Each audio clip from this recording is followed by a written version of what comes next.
Listo, pues gracias a Dios regresamos a números. Estamos en el capítulo 21. Como ya sabemos, pues no lo estamos viendo capítulo a capítulo, simplemente vamos viendo los puntos más importantes. Me parece la vez pasada vimos el trágico final de la carrera de Moisés y de su hermano, cómo Dios les prohibió que entraran a la tierra prometida simplemente porque no lo santificaron delante del pueblo. Vimos entonces que para Dios el no obedecerlo de acuerdo a sus prescripciones es desobediencia. Y vimos que entre más conoces a Dios, más alto te juzga Dios, con más severidad te juzga Dios, porque Dios está lleno de amor, de misericordia y de ternura, pero también es severo. Y eso lo podemos encontrar en las Escrituras y eso nos lo dice Pablo de manera muy clara. Entonces, hoy vamos a ver una parte del capítulo 21, ¿no? Donde de nueva cuenta el pueblo, como ya sabemos, está dando vueltas de manera inútil por el desierto, porque en Cades Barnea fallaron la primera vez, no quisieron entrar, le creyeron a los espías mentirosos o a los espías incrédulos y desobedecieron a Dios. Entonces Dios les dijo, se van a poner a dar vueltas por el desierto hasta que se mueran absolutamente todos ustedes, y a sus hijos, que hoy son pequeños, son a los que voy a meter a la tierra prometida. Entonces, el pueblo ha visto el poder de Dios durante 40 años en el desierto. Las escrituras dan testimonio de que Dios hizo que no se gastara su ropa. Dieron vueltas 40 años y sus sandalias y su ropa no se gastaron. Dios estuvo con ellos dándoles de comer, dándoles de tomar agua, siempre protegiéndoles, cuidándoles, pero aún así ellos continuaron sin confiar en Él, porque ya vimos que los milagros no tienen el poder para transformar el corazón del hombre. El corazón del hombre está muerto en sus delitos y pecados, y solamente la regeneración de parte de Dios nos puede dar vida espiritual para creer y para podernos arrepentir. Entonces, aquí nos dice que el pueblo de Israel está caminando, toman el camino hacia el Mar Rojo para bordear la tierra de Edom, esto es Esaú, pero el pueblo se impacientó con la larga jornada y comenzó a ¿qué? A hablar contra Dios y contra Moisés. Empezaron otra vez a murmurar o empezaron otra vez a lo que conocemos nosotros como quejarse. El pueblo se comenzó a quejar de Dios y se comenzó a quejar de su líder. Y otra vez lo que ya nos es familiar, ¿por qué nos sacaron de Egipto para morir aquí en el desierto? Se quejaron. Aquí no hay nada para comer ni agua para beber. Además, detestamos este horrible maná. ¿Sí? ¿Quién levantó la mano? Lili. Es que no se ve en la pantalla la lectura. Perdóname, es que lo que me faltó, tienes toda la razón, es compartir la pantalla. Ahí se veía. Ya. Perfecto. Entonces, pues aquí no hay nada para comer ni hay agua para beber y sobre todo dicen detestamos este horrible maná. Recordemos que el maná es el pan que Dios les está mandando para satisfacer su hambre en el desierto. En el desierto no llueve pan. Dios les está dando de manera milagrosa comida en el desierto y de esa manera Él les muestra su fidelidad y les muestra su amor. Este maná viene de mano de Dios. Entonces, el pueblo no solamente se queja otra vez contra Dios, se queja contra Moisés por las circunstancias en las que el pueblo está atravesando, sino que ahora suben el nivel de su queja y dicen, detestamos el maná, y eso es lo mismo que decir, detestamos la provisión de Dios, o sea, de Dios, detestamos lo que Dios en su misericordia nos da, básicamente detestamos a Dios, detestamos la sabiduría de Dios, detestamos a la persona de Dios. Esto ya es terriblemente grave. Y tan grave es que entonces el Señor envió serpientes venenosas entre el pueblo y muchos fueron mordidos y murieron. De inmediato Dios ejecuta su juicio. Ahora, ¿por qué aquí Dios de manera inmediata ejecutó su juicio y en otras instancias como que da más tiempo y luego viene el juicio? Al final no lo sabemos. O sea, ¿por qué? ¿Por qué en particular? Porque aquí No lo sabemos porque no conocemos la mente del Señor. Lo que sí sabemos es que esto también sucede. Muchas veces tú y yo estamos pecando y estamos confiando que pues tal vez Dios se va a tardar ahí un tiempo y nos va a dar chance y nos va a dar oportunidad y no sabemos de repente que el Señor va a enviar serpientes venenosas de inmediato, rápido. Hay veces que Dios juzga el pecado rápido, hay veces que lo juzga de manera más lenta, da más oportunidad. Lean nada más a los profetas. Van a ver cuántos años les da a Dios muchas veces de estarles mandando profetas y profetas y profetas y Dios retrasa su juicio, pero cuando Él quiere, por las razones que solo Él conoce, manda de repente serpientes venenosas entre el pueblo y muchos fueron mordidos y murieron. Así que el pueblo acudió a Moisés y clamó, hemos pecado al hablar contra el Señor y contra ti. Pide al Señor que quite las serpientes. Otra vez, una vez que están recibiendo el castigo merecido por su pecado, el pueblo aparentemente reconoce su pecado, saben de dónde están viniendo estas serpientes, saben que su pecado es contra Dios y contra Moisés directamente, y entonces van con Moisés como el mediador entre Dios y el pueblo para que él ore al Señor y quite las serpientes. Y Moisés oró por el pueblo y vemos la mansedumbre de Moisés. Otra vez el pueblo se le amotina, vienen contra él, se quejan contra él, tú nos sacaste, tú eres culpable, tú todo esto. Siguiente escena, están muriendo mordidos por serpientes, por favor Moisés, ora por nosotros y Moisés pues no les dijo, no, yo no voy a hacer nada. Él oró por el pueblo. Entonces el Señor le dijo a Moisés, haz la figura de una serpiente venenosa y átala a un poste. Todos los que sean mordidos vivirán tan solo con mirar la serpiente. Entonces Dios le dio aquí una instrucción un tanto extraña, porque cuando Dios quiere, pues Dios quita el juicio sin que tengas que hacer algo en particular, pero aquí Dios quería que se formara una serpiente venenosa como la figura de bronce y quiero que la ates en un poste. Entonces, todos los que hayan sido lastimados o mordidos por la serpiente, cuando vean a la serpiente que tú vas a levantar, van a ser curados, van a ser sanados, van a vivir.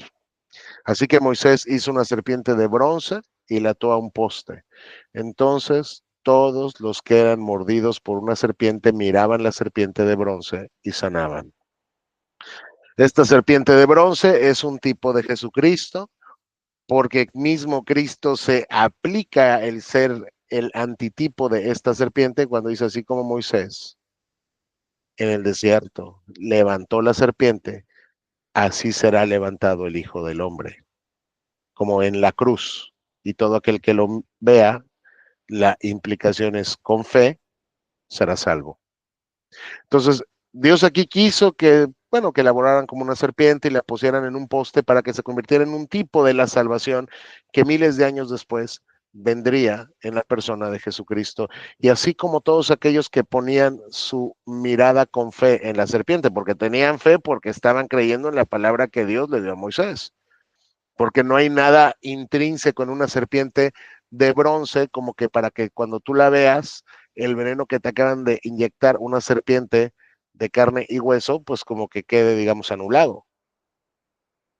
Ellos estaban confiando en que la palabra de Dios por medio de Moisés era verdadera, así que si te mordía una serpiente, tú veías a la serpiente que se levantaba ahí en el poste y vivías. De la misma manera, todo aquel que cuando ve a Cristo crucificado pone su mirada con fe en Él, es salvo. Pero nuevamente vemos aquí a Dios glorificándose en la misma escena, primero mediante el juicio y luego mediante la misericordia. Pero si hay un principio acá que es subyacente y que es clarísimo, es que Dios no deja el pecado sin castigo. Dios juzga el pecado de su pueblo. Y si hay otro principio, y creo que no es el único, ya lo hemos visto muchísimo aquí en números, es que Dios aborrece y Dios odia la queja. Y podríamos caer en el pecado de decir, este pueblo judío era bien quejumbroso, ¿no? Y digo en el pecado de decir eso porque no te estás viendo primero a ti. Porque cuántas veces tú y yo nos quejamos de Dios, cuántas veces tú y yo nos quejamos de la providencia que Dios ha traído sobre nuestra vida, cuántas veces tú y yo nos quejamos de las obras que Dios hace con nosotros, cuántas veces tú y yo nos quejamos de lo que Dios ha ordenado para nosotros. Y recordemos que Dios es tan soberano que Dios usa absolutamente aún tus decisiones libres para mostrar y para cumplir su decreto y su voluntad. Entonces, ahí en la situación en la que estás hoy, Dios te ha puesto ahí. Sí, claro, fueron probablemente tus decisiones, ¿no? Pero Dios te ha puesto ahí. O ahí la enfermedad que tienes en este momento, Dios te la ha mandado. O ahí esta situación financiera que tienes, Dios te la ha mandado. O ahí el problema matrimonial que tienes tan fuerte, Dios te lo ha mandado. Porque Dios ha ordenado absolutamente todo lo que sucede en tu vida y en la mía. Porque Dios espera que en medio de estas providencias, a veces dulces, a veces amargas, Dios espera que nunca dejemos de confiar en Él. Y Dios nos manda que nunca dejemos de confiar en Él. Básicamente porque Él sabe lo que hace. Pero ahí cuando nosotros nos quejamos, veamos cómo trata Dios la queja, veamos cómo trata Dios la rebelión a la autoridad. Porque la queja no fue solo contra Dios, fue contra Moisés. Entonces el principio subsiste. Ahí cuando los hijos se rebelan contra sus padres, ahí cuando tú te rebelas contra el gobierno, ahí cuando una esposa se rebela contra su esposo, ahí hay pecado y ahí Dios lo odia. Y si no hay arrepentimiento, muchas veces lo único que vendrá es juicio. Entonces acá el pueblo se queja, Dios le manda serpientes, las muerden, levántate una serpiente de bronce, es un tipo de Jesucristo, Dios está diciendo algo ahí, vela con fe y quedarás sanado. Y efectivamente todos los que eran mordidos por una serpiente miraban la serpiente de bronce y sanaban. Luego aquí nos cuenta unas batallas que tuvo Israel en su peregrinaje y me voy a detener un poco en el capítulo 22, que es la historia que muchos conocemos de Balaam y de la burra de Balaam, de un burro que le habló a un profeta, que por dinero estaba dispuesto a maldecir al pueblo de Dios. Entonces dice, el pueblo de Israel dice que viajó a las llanuras de Moab y acampó al oriente del río Jordán frente a Jericó. Ya están enfrente de la tierra prometida, ¿ok? Balac, hijo de Zippor, ¿rey de dónde? De Moab, aquí nos dice. Vio todo lo que los israelitas hicieron con los amorreos, que nos los narra aquí arriba y cómo los derrotaron. Entonces, cuando el pueblo de Moab vio que los israelitas eran muchos, se aterró. El rey de Moab dijo a los ancianos de Madián, esta muchedumbre devorará todo lo que esté a la vista como un buey devora el pasto en el campo. Este rey en Moab, al enterarse de las victorias militares de Israel por el desierto, tiene mucho miedo, ve que son muchos, están ya ahí, digamos, acampando cerquita, y dice, esta es una muchedumbre que va a llegar aquí y va a devorar todo lo que hay. Entonces, Balac, el rey en Moab, envió mensajeros para llamar a Balaam, hijo de Beor, que vivía en Petor, cerca del río Éufrates. Su mensaje decía, mira, una inmensa multitud que cubre la faz de la tierra ha llegado de Egipto y me amenaza. Ven, por favor, maldíceme a este pueblo porque es demasiado poderoso para mí. El rey de Moab reconocía el poder que Dios le había dado al pueblo de Israel, porque cuando Dios estaba con ellos eran una máquina de destruir naciones. De esa manera quizás yo pueda conquistarlos y expulsarlos de la tierra. Yo sé que el pueblo que tú bendices caen bendiciones y el pueblo que tú maldices caen maldiciones. Entonces, él dijo, este pueblo es muy fuerte, es muy grande, no voy a poder con ellos, tráiganme un profeta que los maldiga, para que si los maldice, tal vez yo los puedo conquistar y los puedo expulsar de la tierra. Entonces, básicamente, vamos a ver que los mensajeros del rey, ¿no? bueno, si los ancianos en Moab y de Madián, dice que partieron con el dinero para pagarle a Balaam a fin de que maldijera a Israel. Entonces sale toda una comitiva, llevan el dinero, van a comprar al profeta, le van a decir, pon tu precio, cuánto quieres, maldíceme a este pueblo. Llegaron donde estaba el profeta Balaam y le transmitieron el mensaje de Balac.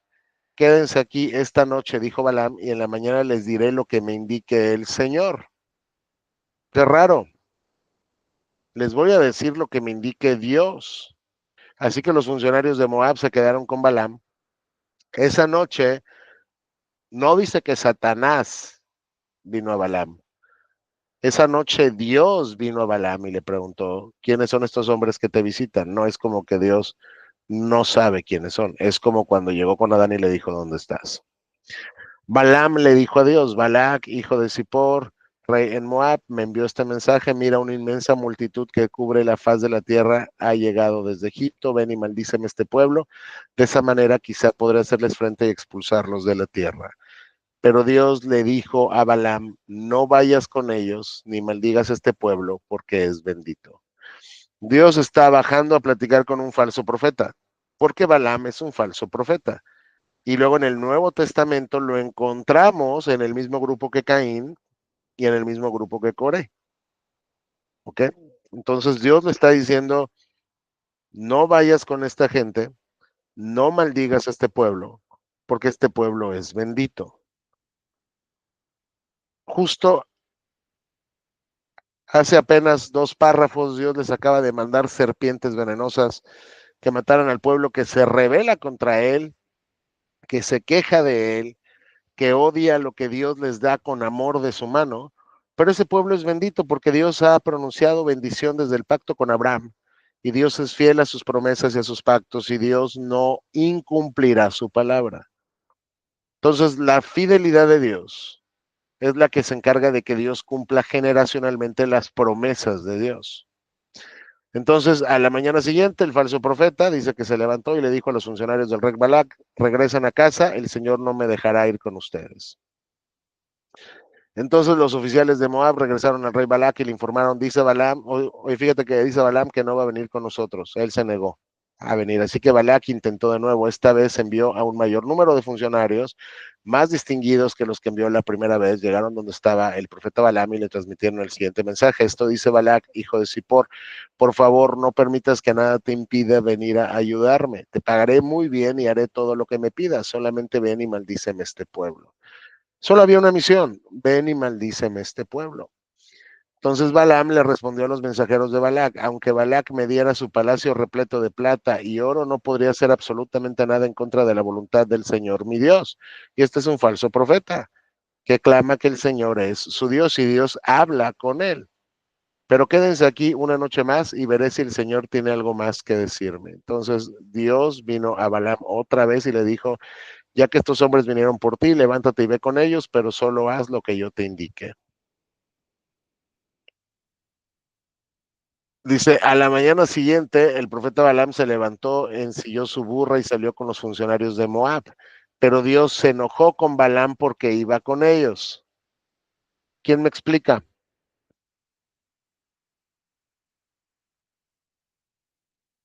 ¿Quién me explica? Dice, así que envió al ángel del Señor a pararse en medio del camino para impedirle el paso.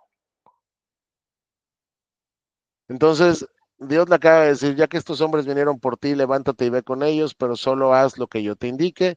A la mañana siguiente, Balaam se levantó, ensilló su burra, salió con los funcionarios de Moab. Dios me acaba de decir que vaya con ellos, pero Dios se enojó porque Balaam iba con ellos. Y entonces Dios envió al ángel del Señor, este es Cristo preencarnado, a pararse en medio del camino para impedirle el paso. Mientras Balaam y 2 de sus sirvientes iban montando, la burra de Balaam vio al ángel del Señor de pie en el camino con una espada desenvainada en su mano. La burra vio a Jesús con una espada en la mano. Balaam no vio, pero la burra sí vio a Jesús con una espada en la mano. La burra se apartó del camino y se desbocó hacia un campo. Ella no quería pasar de frente porque enfrente está el ángel del Señor con una espada en la mano, pero Balaam la golpeó y la obligó a regresar al camino. Entonces el ángel del Señor se detuvo en un lugar donde el camino se hacía estrecho entre las paredes de dos viñedos. Llegó un momento donde él, por más que quería seguir con su burra, llegaron a un lugar estrecho entre dos paredes. El ángel del Señor estaba frente a la burra. Cuando la burra vio al ángel del Señor, trató de pasar, pero aplastó el pie del profeta Balaam contra la pared, así que Balaam la golpeó de nuevo. La burra no quería seguir caminando. Entonces el ángel del Señor se adelantó y se plantó en un lugar tan estrecho que la burra no podía pasar del todo. Esta vez, cuando la burra vio al ángel, se echó al suelo con Balaam encima. Aquí ya no pudo hacer nada, así que mejor se tiró la burra y Balaam dice que furioso volvió a golpear a su animal con la vara. Llevaba ya 3 golpes que le daba porque la burra no quería caminar. Así que el Señor le dio a la burra la capacidad de hablar. Entonces, está yendo el profeta, el burro no quiere caminar porque está viendo enfrente al ángel del Señor con una espada desenvainada en la mano, y de repente Dios le da a la burra la capacidad de que hable y le dice, ¿qué te he hecho para merecer que me pegues 3 veces? Le preguntó a Balaam. Y Balaam comienza un diálogo con su burra. Me has dejado en ridículo, gritó Balaam. Si tuviera una espada te mataría.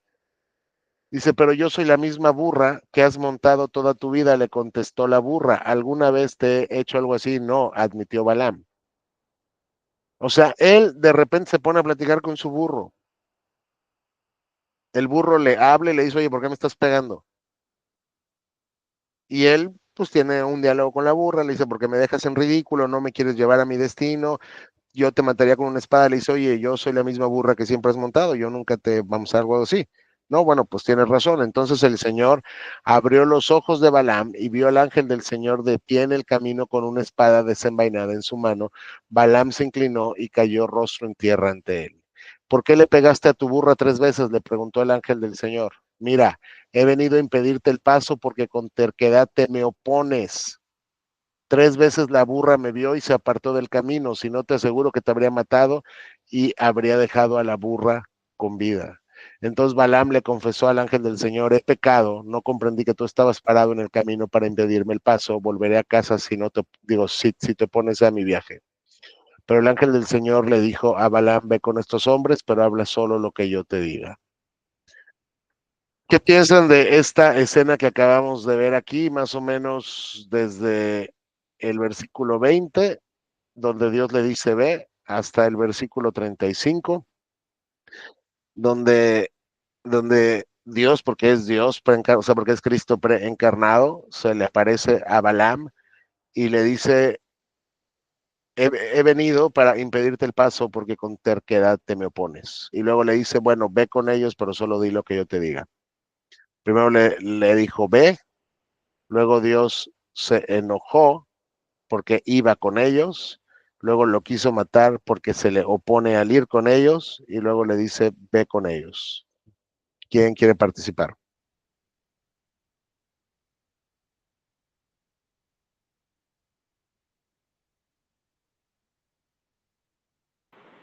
Pues no, no sabemos. Es como un escarmiento, ¿no? O sea, de su poder de Dios que le mostró, porque él era terco.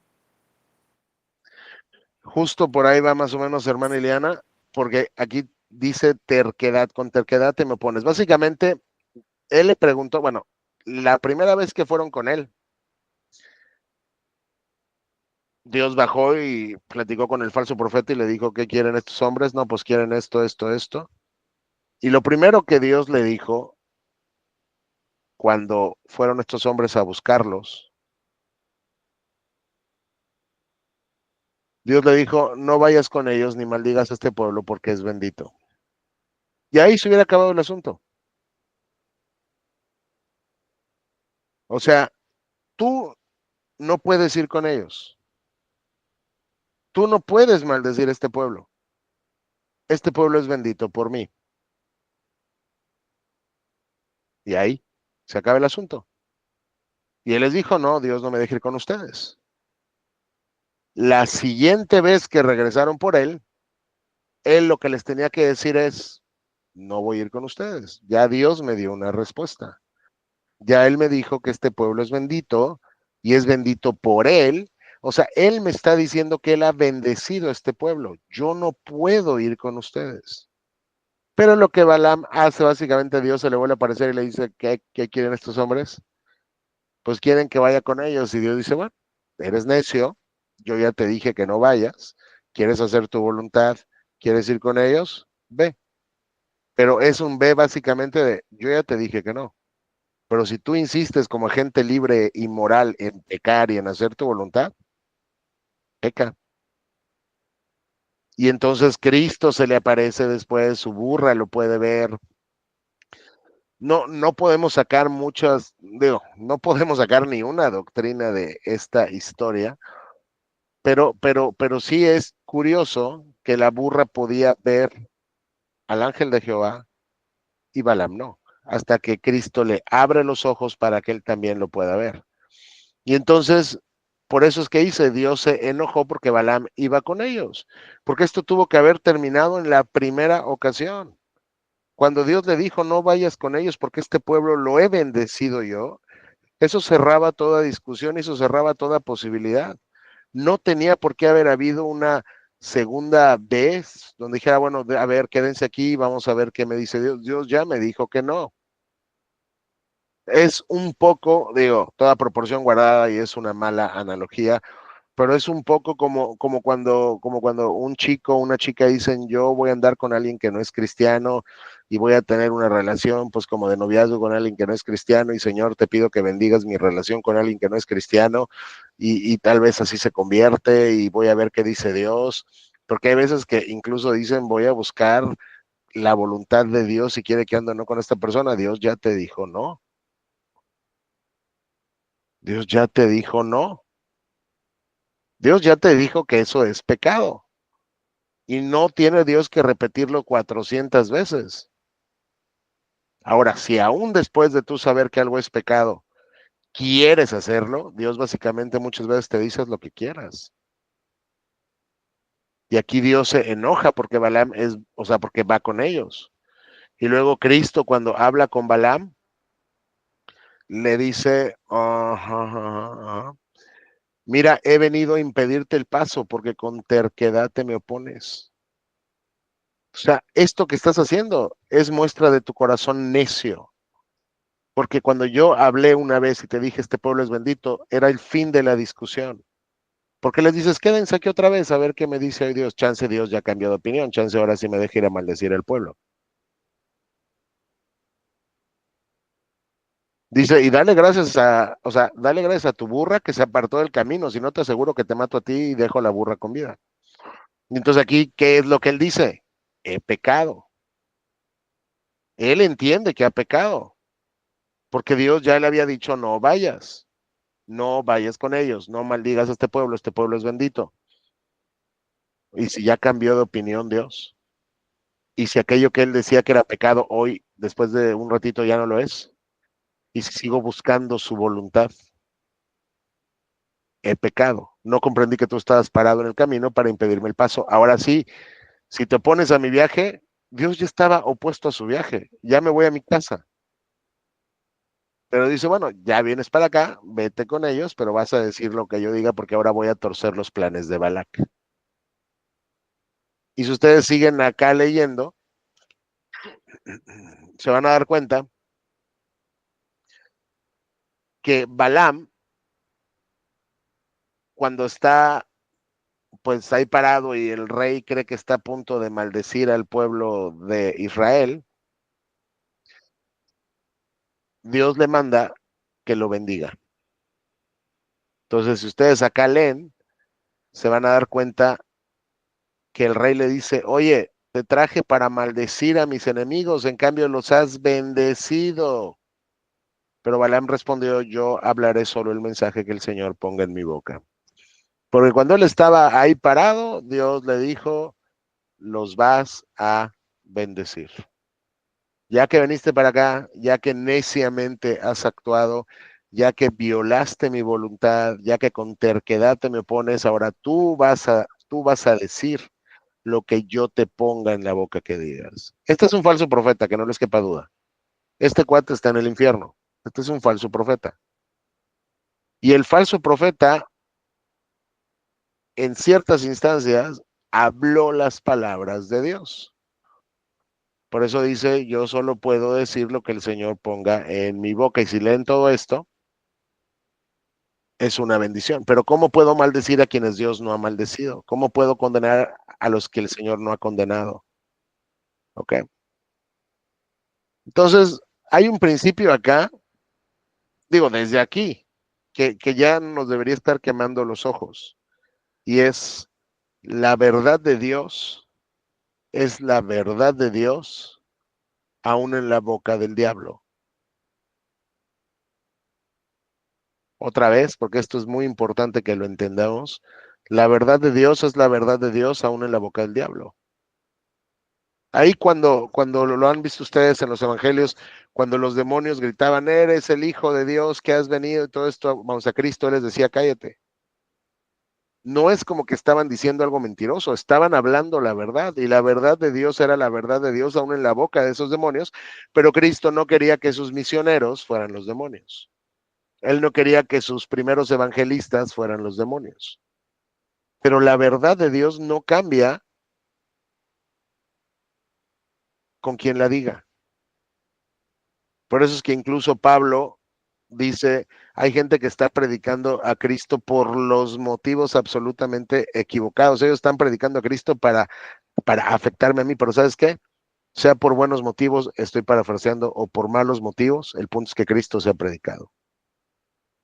Entonces el falso profeta recibe un mensaje de parte de Dios y en lugar de maldecir al pueblo, los bendice.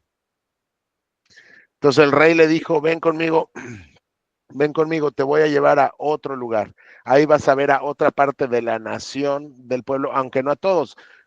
Por lo menos maldice a esta parte que te voy a enseñar. Dice que Balac, bueno, fue con Balaam a la meseta de Sofim, en la cima del ponte, perdón, del monte Pisga, etcétera, etcétera. Se hace todo el preparativo y nos adelantamos.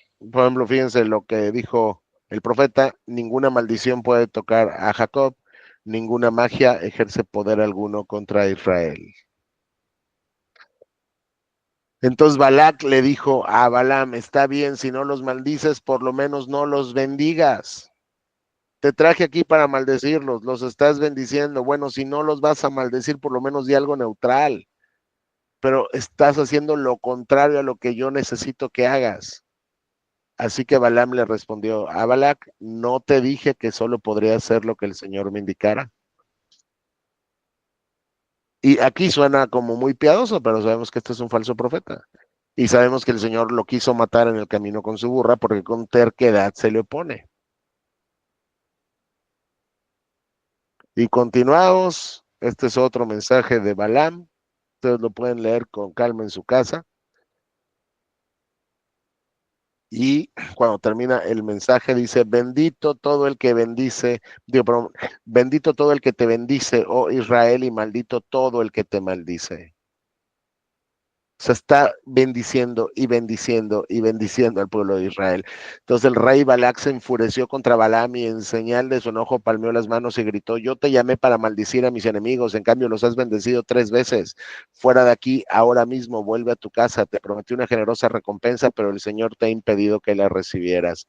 Balaam le dijo a Balac, ¿no recuerdas lo que le expliqué a tus mensajeros? Dije, aunque Balac me diera su palacio repleto de plata y oro, no podría hacer absolutamente nada en contra de la voluntad del Señor.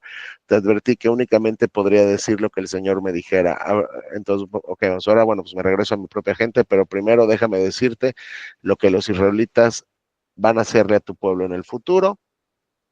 Y básicamente leen todo esto y es Dios bendiciendo a Israel. Sí, ¿quién levantó la mano, Lili? O sea, pero ¿cómo sabemos que sí fue un falso profeta? Ok, Entonces, él hizo el viaje solo por el dinero que le iban a dar o cómo. así es. Digo, pues eso es lo que él quería, pero ahorita te lo voy a enseñar. Vamos a Judas. Vamos a Judas. Y vamos a ver con qué grupo de personas ponen a Balaam. Judas, Nuevo Testamento, penúltima carta de la Biblia. Aquí, digo, nada más hay que ver, vamos, el contexto que nos está hablando de quién, de los falsos maestros. ¿Ok? Ustedes van a leer todo esto. ¿Qué aflicción les espera? Pues siguen los pasos de Caín, quien mató a su hermano, al igual que Balaam engañan a la gente por dinero y como Coré perecen en su propia rebelión. ¿Ok? Pone a estas tres personas como ejemplos, como arquetípicos de los falsos, de los que van a probar y experimentar el juicio eterno de Dios. Balaam era un falso profeta. Ahora, Dios se le apareció y Dios puso sus palabras en la boca de Balaam. Digo, esto no es de sorprendernos, no sé si ya leyeron Reyes, cuando Dios quiere que el rey Acab sea engañado, nos presenta como una imagen de la corte celestial donde está Dios y dice, yo necesito que este hombre muera básicamente en batalla, quiero que sea engañado. ¿Quién lo hará? Y por ahí dice un espíritu de mentira, dijo yo lo haré, y Dios le pregunta cómo lo harás. Voy a hacer mentira en boca de sus profetas, y Dios le dijo, ve y tendrás éxito. Entonces, el diablo es el diablo de Dios. Los demonios son los demonios de Dios. Los falsos profetas son los falsos profetas de Dios. Cuando ustedes prenden su televisión el día de hoy en un canal que se llama Enlace, que es una basura en su gran mayoría, supuestamente es un canal cristiano, de cristiano no tienen nada. Se van a encontrar ahí a muchas personas que están predicando cosas que nada tienen que ver con el evangelio. Nada, nada, nada, nada. Lo que quieren es dinero, ¿no? Y te van a prometer salud y prosperidad si tú les mandas una super ofrenda y tú pacta con nosotros y vas a ver cómo Dios te abre las ventanas del cielo y tú tienes una enfermedad, tú mándanos dinero y vas a ver cómo Dios te responde, etcétera, etcétera. Entonces, hay veces que los cristianos ven a los falsos que hay hoy, vamos en Enlace, y dicen, pobrecitas de las personas que están ahí en sus iglesias, pseudo iglesias, pobrecitas de las personas que están sentadas bajo su enseñanza, pero la Biblia no me presenta un cuadro así tal cual. Lo que la Biblia me dice es que esos falsos maestros son el juicio de Dios para esas personas que están sentadas en esas iglesias, porque ellos no quieren escuchar la verdad. Y como dice Pablo, teniendo comezón en los oídos, se van a juntar a maestros conforme a sus propias concupiscencias. Entonces, digo, aquí en Judas queda clarísimo que Balaam es el arquetipo del falso maestro, como Coré, que yo no sé, digo, si se acuerdan quién es, pero ya lo vimos cuando se rebeló contra Moisés, vamos en números, y se lo tragó toda la tierra, y Caín. Entonces, es difícil a veces, estamos en números 28, creo. Es difícil, no, ya me pasé. Es difícil a veces como creer y pensar que Dios usa a los falsos profetas para proclamar el mensaje de Dios, como lo estamos viendo acá. Pero la realidad es que sí lo hace. ¿Dudas? No. Un momentito. ¿Qué pasó?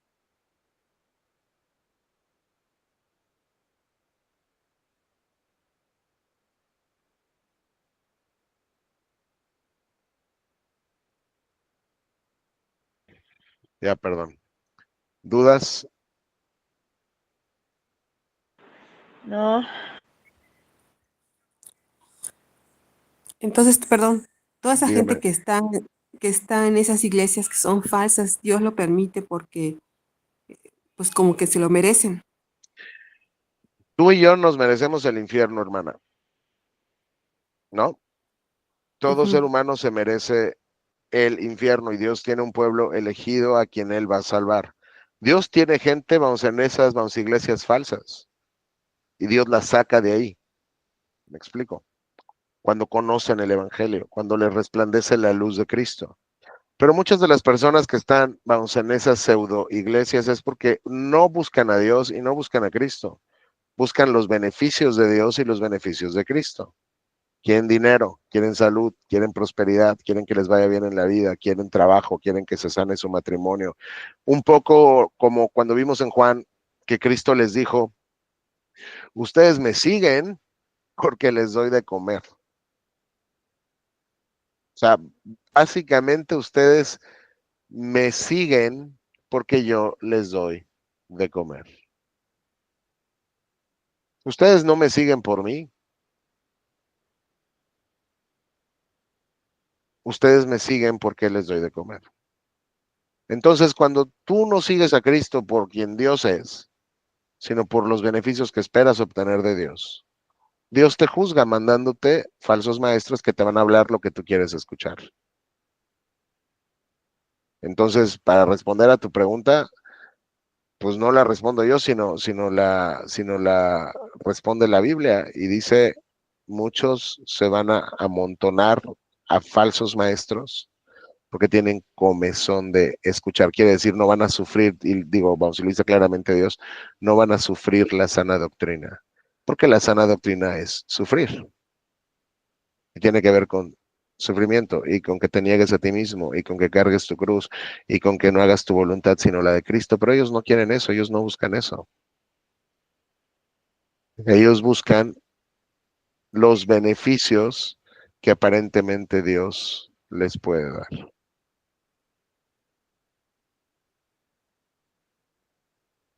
Entonces, si me preguntas, pues sí,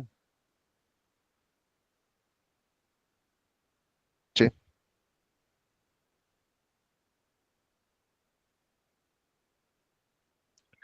Es difícil, vamos, a veces cuando se dice así tan claro, pero sí.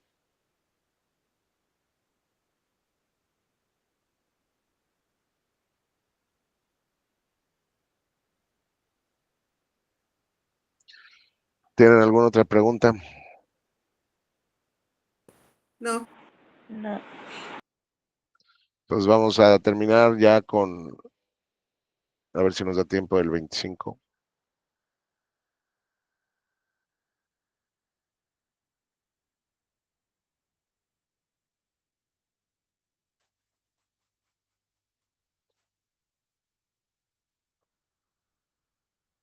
Bueno, a ver, denme un momentito, por favor.